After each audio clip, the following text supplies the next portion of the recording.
विश्वामित्र जी राजा दशरथ के पास में पहुंचते हैं और राजा दशरथ को कहते हैं कि आपके दोनों पुत्रों की मुझे बहुत सख्त आवश्यकता है, क्योंकि राक्षस जो जाति के लोग हैं वो राक्षस हमें यज्ञ हवन सफल नहीं करने देते। इस तरह से आपके दोनों पुत्रों की आवश्यकता है हमें।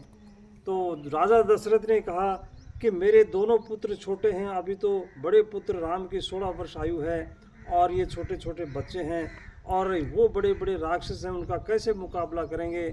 आप चाहे मेरी सेना ले जा सकते हैं वो, लेकिन मैं इनको छोड़ दीजिए आप। लेकिन सुमित्र जी ने विश्वामित्र जी ने कहा कि नहीं, आपकी ज़रूरत नहीं है, नई सेना की ज़रूरत है।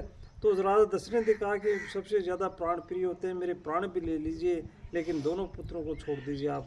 लेकिन जो है इस तरह से कह करके जो है वो चलने को तैयार हुए। उसी समय वशिष्ठ जी आ जाते हैं, गुरु जी थे, वो वशिष्ठ जी उनको समझाते हैं, कहते हैं तो बैठते हैं, वो बैठ करके और जो उनको तैयार कर देते हैं, भगवान राम को और लक्ष्मण को, दोनों भाइयों को तैयार कर देते हैं। दोनों भाइयों को विश्वामित्र जी लेकर के चलते हैं, आगे जाके चलते हैं तो उसमें ताड़का देवी मिलती है। ताड़का राक्षसी थी, वो राक्षसी का वध करते हैं, उसको मार देते हैं भगवान राम, वो अपने बाणों से मार देते हैं।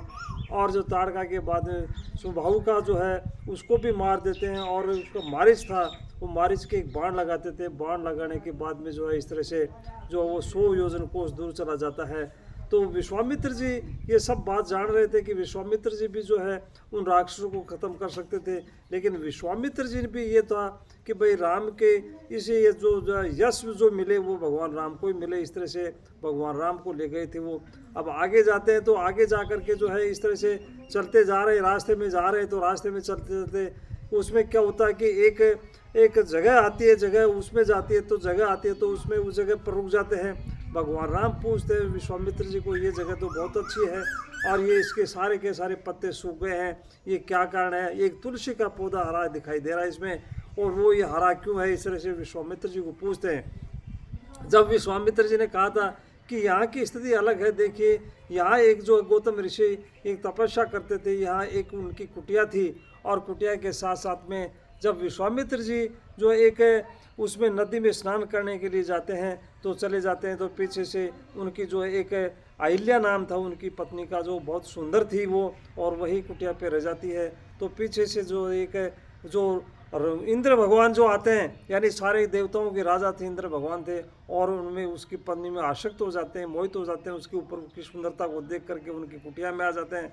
और कुटिया में आते तो गौतम ऋषि बाद में आते हैं, तो गौतम ऋषि बाद में आते हैं तो उनको कुटिया से बाहर आते हुए देखा, तो उस तरह से उसको भी श्राप देते हैं, इंद्र भगवान को भी श्राप देते हैं, और उसकी पत्नी अहिल्या जो थी उसको श्राप देते हैं। उसको श्राप दे दिया उसको कि जो पत्थर की शिला बन जाएगी। तो इस तरह से वो पत्थर की शिला बन गई थी, और पत्थर की शिला है ये इस वक्त। तो उस समय भगवान राम ने जो है उस पत्थर शिला के जो अपने चरण कमलों से जो उसको एक स्त्री बना दिया था, पत्नी उसको बना दिया था।